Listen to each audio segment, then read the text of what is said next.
Hey everybody, this is Erica, the technology nerd who likes to film stuff. Today's video is brought to you by Curious.com, who makes lifelong learning fun and easy. So what I want to do right now is to compare the Galaxy S6/6 Edge to the HTC One M9. I want to talk about a couple of choice topics. Hopefully I can help you decide which of these devices is for you, if any of them. So let's go ahead and check them out.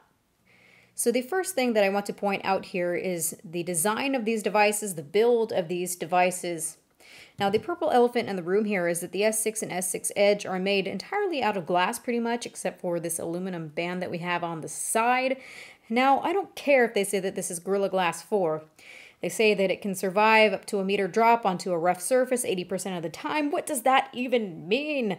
Well, I've seen that it doesn't mean too much because there's been a lot of drop tests all over the interwebs. And I've seen that both the S6 and the S6 Edge have the propensity to crack. So I think that the M9 will have to take it in terms of durability because I have seen drop tests of this as well, but it does fare better. You do get some dings around here in the case, but overall, I think that it might be a smarter choice if you don't want to have cracks all over the place. There is one thing that I noticed between the S6 and the S6 Edge, though, is that the S6 Edge, I feel a little bit less worried about dropping. The reason for that is that there is a discontinuity here on this aluminum to where it meets the glass. It kind of creates a step. It becomes easier to hold in the hand. That rounding also helps as well to get my thumbs around. You can see on the M9 as well, we've got a bit of a step here, and that does help with gripability. The one that's probably going to fare overall better without a case is the M9.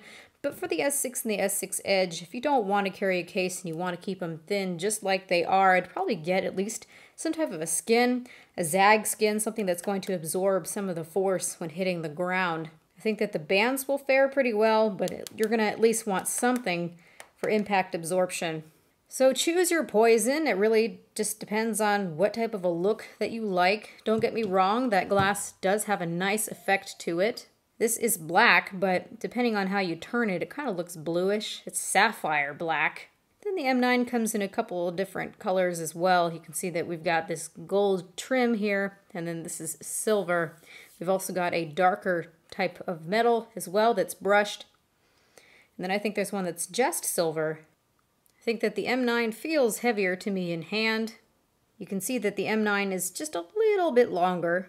As for width, they pretty much feel the same size.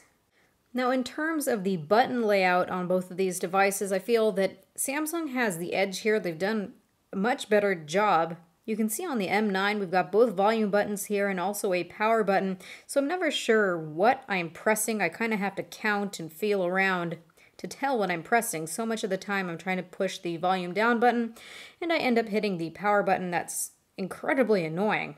To say that I'm watching Netflix and I'm trying to change the volume, I'm accidentally turning off the display instead. That's happened countless times. So on the S6 and the S6 Edge, you've got the power button here, then nothing else, so I know exactly what I am fishing for. Then you've got the volume buttons that are well out of the way, so this is a much better design, makes a lot more sense. It's easier to press those buttons. You can see that those buttons are protruding well enough. That is the same for both sides here. Very deliberate buttons. But unfortunately on the M9, it feels like the volume buttons and the power button are almost flush. On the front of these, you can see that we've got those front-facing speakers, and I want to talk a little bit about those in a little bit. Whereas on the S6 and on the S6 Edge, we've got a home button that also acts as a fingerprint sensor for unlocking the device. On the bottom, we've got pretty much the same things. You've got a micro USB charging port and your headphone jack. On the top, we've got an infrared blaster. Then on the back, we've got our cameras, which I will talk a little bit about later on, but you can see that the one on the S6 is protruding quite a bit. And that does concern me because if it hits the ground, I feel that even though this is sapphire, maybe it'll crack. I think Android Authority pointed out that they were trying to take some nice shots of the thing and it went bam right on the pavement or whatever it was that they were resting it on, and it cracked the glass here. So there's always a danger when you have a protruding camera. Otherwise, we've got a dual tone LED flash here, and you've got a single LED flash with a sensor, the heart rate sensor, the stress sensor. There's a lot of things that they have going on with this sensor here. So again, I think it just depends on what you're looking for. Both of these are pretty nice to me. I think that these devices offer vastly different things. Now let's move on to talking about performance. We've got the Snapdragon 810 SoC inside of the M9 and the Exynos 7420 that's inside of the S6s. So when looking at benchmarks, I can see that the S6s take the overall edge in performance.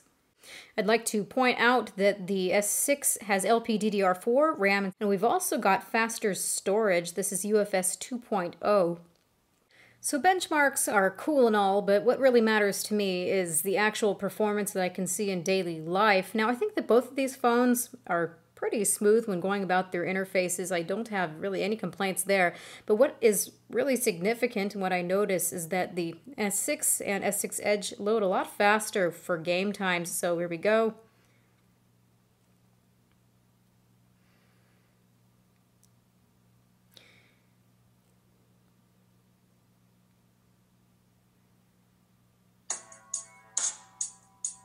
This guy is well already done. And we're waiting and waiting and waiting and waiting and waiting and waiting and waiting and waiting and waiting. And oh, there you are. You decided to finally show up and join the party. How lovely to see you. Now let's do it again with Riptide GP2. Dink. See how much faster it loads.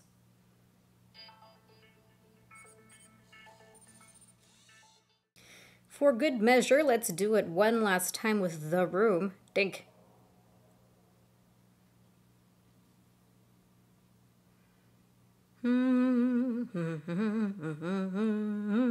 Done. Hello. There you go. So you see there's quite a bit of difference there in speed performance for loading games. I would think the UFS 2.0 storage for this one here. Now, when playing games, I think that both of these devices are good performers, but my favorite way to test out how they're actually doing performance-wise, especially frame rates-wise, is by testing games in Game Bench, letting them duke it out for 15 minutes. I'll play the same thing in the same way for 15 minutes. And I can see that the S6 can get some higher frame rates. And here we've got Riptide GP2. You can see that median performance says 57 frames per second versus 40 frames per second. What median is it's pretty much the center line of the frame rates. So I'm going to bunch them all into a trend so we can better see what the behavior looks like. And you can see that we've got more times at 60 frames per second here on the S6s than we do on the M9. So I noticed this trend pretty much all throughout in playing games. I've noticed that HTC says that the max CPU score is 2 GHz, but it's actually capped at 1.6 GHz. I'm sure that's in part to HTC dealing with the overheating issue that we've seen talked about. It does get quite toasty. To be fair, this device does get quite hot as well. And on both of them, if I do intense benchmarking over and over and over and over again for 15 minutes, they're both going to throttle. But just in general gameplay, I can see that the S6 takes the slight edge here, and that's surprising because we do have a lot more pixels. This is a 1080p display versus a Quad HD display. So I do declare the S6 the performance winner. So now I wanted to take a second to thank my sponsors over at Curious.com so much for making content creation possible. This past month has been insane because I've been purchasing a lot of devices for review. Everything's coming out right now, and Curious is helping me do that. So thank you so much, Curious. If you have not heard of Curious.com, they're an online learning service that has over 15,000 video lessons and courses that you can enroll in. You can learn a lot of really fun things on there. You can easily have access to the courses online, your iPhone, on your iPad. They've got several different topics from do-it-yourself to arts, crafts, to fitness, to math. I really had a chance to brush up on my math, my calculus. I love calculus. I'm such a nerd. So I really love sites like Curious.com because I truly am what I would call a lifelong student. I'm always wanting to get into something and learn something new. So I happened across how to build your own custom gaming PC. Now, I really don't care about gaming, but I really do want to build my own PC so I can have a really optimal editing computer. So what I really like about what Curious does with their courses is that they're very interactive. They are split up into sections so you can watch them all at one time or you can go little by little. Also, they ask you questions to make sure you are paying attention. I find that that's really helpful to absorb the material. They also give assignments and things that you can download, and you can upload assignments to the teacher. So it's really quite a fun and interactive way to learn. There's always something new. So if you're curious to check out the video tutorial that I was looking at, how to build a custom gaming PC, follow the link in the description. If you join Curious, you get a 7-day free trial, and also there is 20% off discount right now, which is really nice. So it's only $8.99 a month plus the 20% off discount if you follow my link in the description. So if you want to check out all the cool tutorials and courses and things that they have there, see the link in the description. I had a lot of fun checking them out and I really recommend them. It helps my channel as well. Now let's move on to talking about another significant difference that I see with these devices, and that would be the displays. We've got an AMOLED display on the Galaxy S6 and an LCD display that is on the M9. This is 5.1 inches, Quad HD, 577 pixels per inch. This is insane, the level of detail that we see on this display. So 1440 by 2560. Then when looking at the M9, this is a 5-inch display. This is 1080p. It's 441 pixels per inch. And at 5 inches, that's perfectly enough of a pixel density. It still looks really nice and sharp to me. I don't think it's 100% necessary still to have such a great pixel density. Although I'm happy to see that the performance of the Galaxy S6s really aren't suffering too much because of that display. So the thing that people always want to know about is how well are they calibrated? Well, we have not been hearing very nice things about the M9, unfortunately, and I did do some measurements. I did the same thing with the S6 Edge. What is really nice about the S6 Edge is that if you don't like the really saturated looking modes, you have the option to change how you want the display to look. So you've got basic, AMOLED photo, AMOLED cinema, and on the M9 you don't have any options to change the look of the display at all. It is as is, so that is a pretty nice option and something that I really appreciate from Samsung. If you want to go for accuracy in any way, I would stay with the basic mode. The basic mode is closest to the sRGB standard, and it does a lot better than the M9 does. So now I wanted to compare the calibrations a little bit. I set this to the basic mode. The first thing that I want to talk about is what white looks like, the white point. Now please ignore here what the white balance looks like. It's very hard to get the white balance correct as for what we are seeing, but I can tell you that what I'm looking at here looks yellowish to my eyes, and this looks very cool and greenish. So remember, this looks yellowish, not pinkish, probably like it's showing on camera, and this looks very cool and greenish, bluish. So in the measurements, I can see that the white point is not D65 like it needs to be for sRGB standard, but it's pretty close to it. I can just see that it's missing a little bit of blue. The color temperature is a little bit warmer than 6,500 Kelvin. So I do notice that my particular basic mode looks a little bit yellowish, but it's not too far from neutral looking. What we have on the M9 here are very cool looking whites. The color temperature is nearing 8,000 Kelvin. That's pretty high. I don't really like very bluish displays like that. I see that in terms of the balance of red, green, and blue, there's too much blue and green and just not enough red in there. Unfortunately, because that white point is so off, you do have a kind of a greenish looking color cast to all the colors. That's something I don't observe here on the Galaxy S6. I don't think that the colors look too awful, though. It's just not my cup of tea. So that's going to bring me on to talking about the gamut of both of these displays. They both are hitting sRGB in terms of the gamut.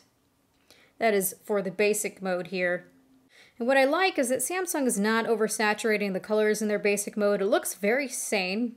The saturation points are not all jacked up and all over the place. Now that's somewhere where HTC does some interesting things. They like to tweak the colors, they like to add saturation, they like to change the hues around. So again, I don't think that the colors look bad, but it's just not close to anything that is accurate if that's something that matters to you. If all you care about is an effect and you like how this display looks, then more power to you. The one thing that I can see with both of these is that the gamma is not accurate. The gamma is too high on the Galaxy S6. Now what happens when you increase the gamma is that you make an image more dim, and you also increase saturation at the same time. So that would be the one thing that I can tell is not entirely accurate here. But otherwise, I think the basic mode reaches the sRGB standard pretty closely. Now, as for the gamma on the M9, it looks like they're trying to implement a kind of an S-curve, which is supposed to add contrast, make the image pop, colors pop. So nothing about what's going on with the M9 looks like it meets any type of accuracy. It really is supposed to be for the effect. So I would give the look of the display to the Galaxy S6s. Now, if you want to know a little bit more about what these other modes are, you've got AMOLED photo, which is a wide gamut mode. You've got a broader range of colors than you have on the basic mode here. You still have that same warmish white point. This is the mode that I tend to like to keep it on. I've got a bit of saturation there, but not too extreme. And the white point isn't all bluish. Then you've got AMOLED Cinema, and you can see between going from AMOLED photo to Cinema that the white point changes. So this white point is purposefully bluish. It's a graded type of an effect. Then you've got a very wide gamut, and then Samsung really pushes the saturation on top of having a wide gamut. And then they take the gamma, and then they really boost the shadows, and they pull down on those highlights, and it has a very pronounced S-curve to add a lot of contrast. Shadows look very dark. I think you lose a lot of detail in shadows, unfortunately, with this mode. But it's an interesting effect. It's just not one that I would really recommend. But if you like really garish, oversaturated, insane colors and a lot of contrast, then this is probably going to be your favorite mode. Otherwise, on the Galaxy S6s, the blacks are very, very black. The contrast ratio is nothing short of amazing on AMOLED displays, and it's only gotten better over time. With an LCD display, we don't have anywhere near the contrast ratio that we have on the Galaxy S6. So even though the blacks are really great on the Galaxy S6, there's one thing that I want to point out, and that is called black clipping. Now, please realize, I'm going to give you the image in the description, that depending on the brightness, this actually changes, the appearance changes. I had the brightness on a certain level, and you could see that you can't see past 9. Everything past 9 is black.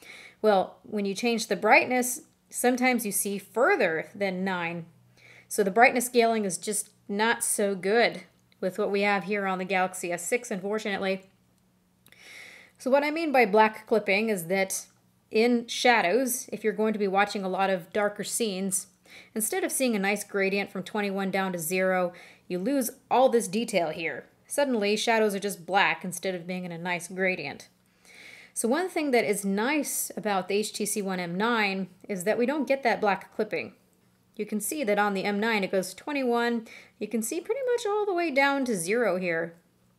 So shadows end up looking more natural on the M9, and I end up preferring watching content on the M9 rather than on the Samsung because of that black clipping issue. But again, depending on where the brightness is, it looks better sometimes or worse sometimes, so it's kind of weird.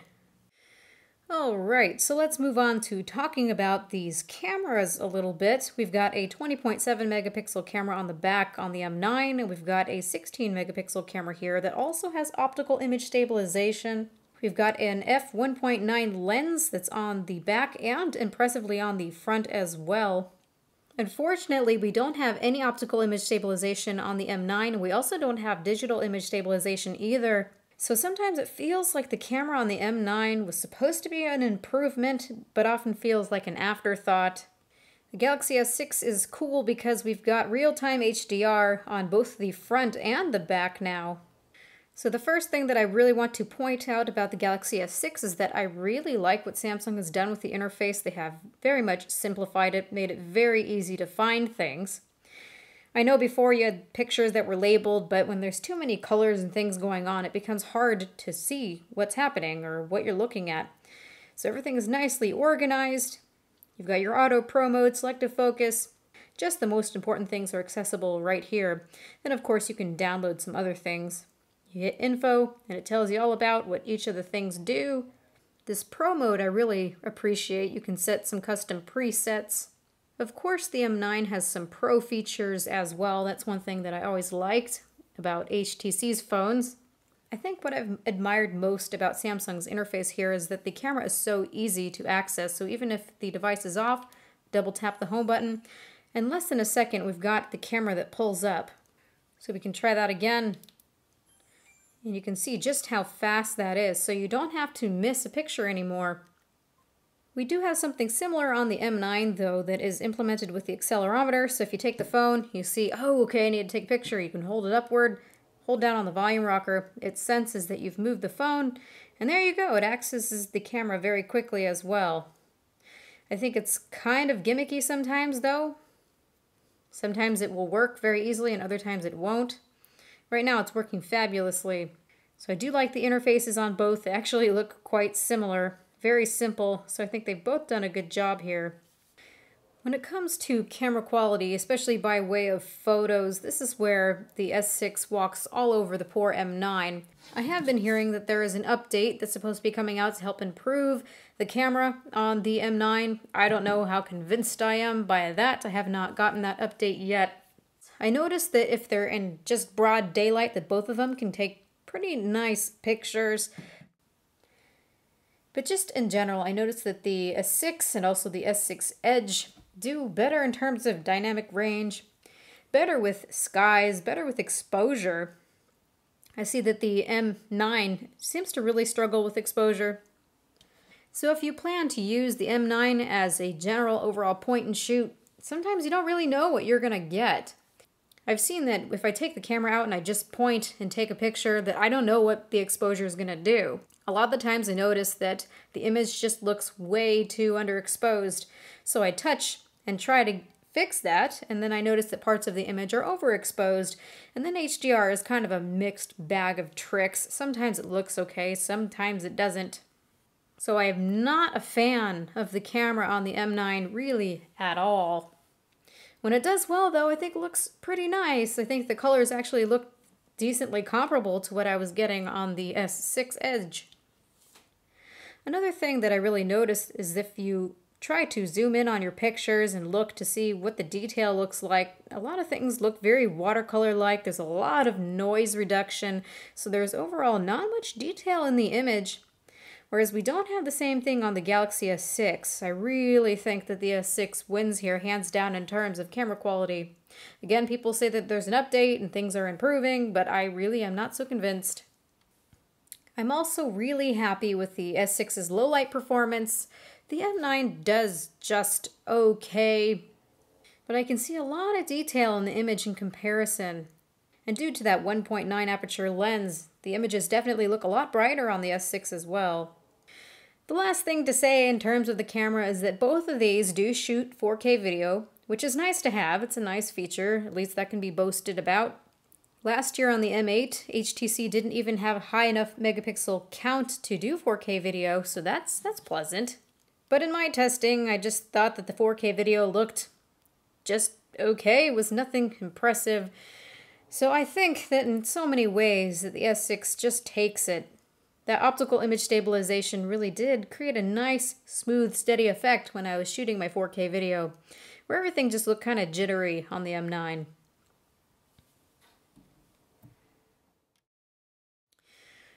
So looking at these interfaces, I think that both, like I was mentioning before, are relatively smooth.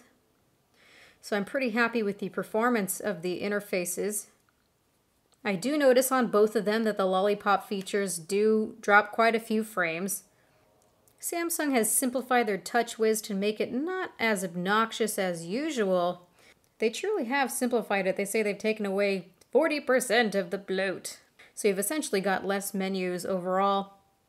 I like it, but I've always tended to like HTC Sense a lot better. What I really admire about what HTC has done is that they've kept the lollipop features intact. So when I push this volume button, you can see I've got access to my priority mode.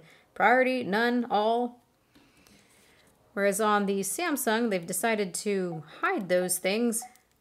You've kind of got to dig into the menu to find those features. There you are underneath sound and notifications. You've got your Do Not Disturb mode, although you can access your Do Not Disturb mode right here from your quick settings. This Do Not Disturb mode is Samsung's kind of skinned version of the priority mode that we have on vanilla lollipop. You see the HTC is kept with their old appearance inside their app drawer. You can choose the grid size, 3x4, 4x5. We've also got the ability to choose what the card layout looks like, so you can choose card view or grid view. Grid view would be HTC's own implementation for recent applications, where you can go underneath settings and use the card view that Lollipop has. So there you are with that. I do like blink feed, always like blink feed a lot more than what Samsung offers, which tends to be the slowest overall part of the interface and drops a lot of frames. So blink feed has always been my favorite here. Now what I like about both of these devices is that we have the theming option. So I can go and choose whatever. Here is Avengers, Black Widow. What I can point out in the theming is that Samsung has preset themes. It looks like developers or designers can go and make their own themes and submit them to Samsung, but you've got definitely more control in the theme region on the M9. On the M9, if you go underneath Change or Edit Theme, you've got a collection here.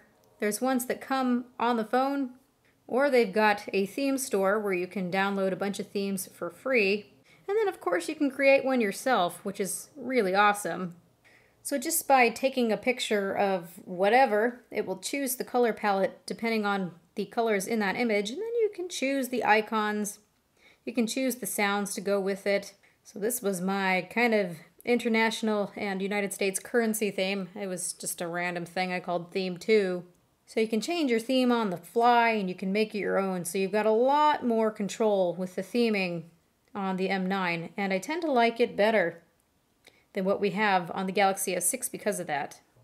So how about battery life? Well, I have to say that on both of these, I've been using them pretty faithfully and have not gotten through the day on either one of them. I have to charge each one a few times during the day. This one I charge 2 to 3 times. This one I charge twice during the day. It's hard to say exactly what the screen on time is for this one, but I get less than 4 hours of screen time all the time with this phone.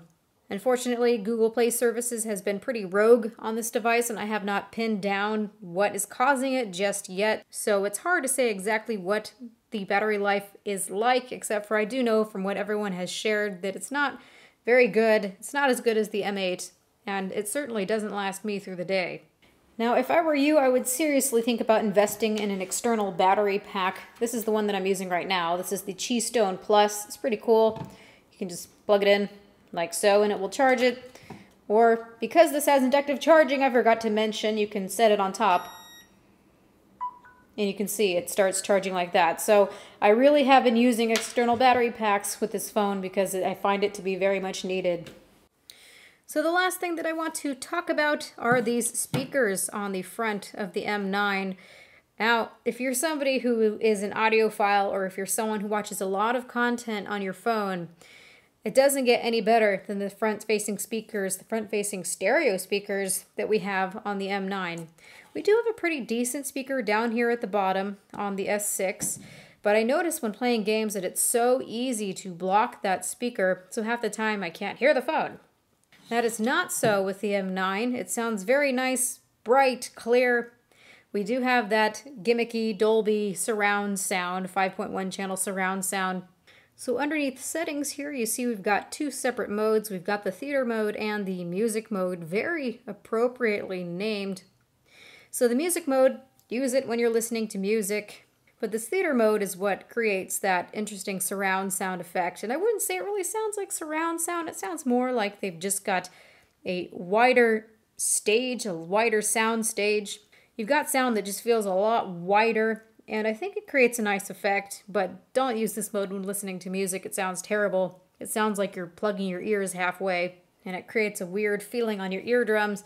But I think this is really where this device excels, is these speakers. So if speakers really matter to you, this might be a real reason to look at this device.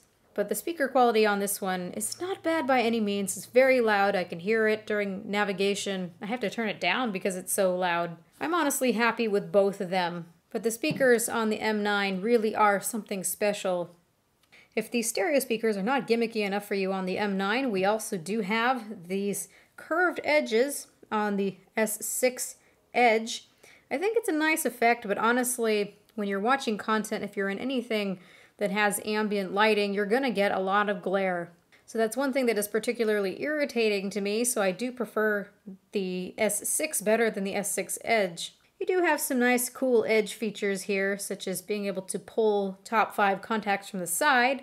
We've also got some fun edge screen features. The best one, I think, is night clock. So at nighttime, if you look over at your phone on the edge, you do see the time there, so I think that has been pretty nice. Of course, you've got your information stream, so you've got access here only when the display is off to notifications and other things.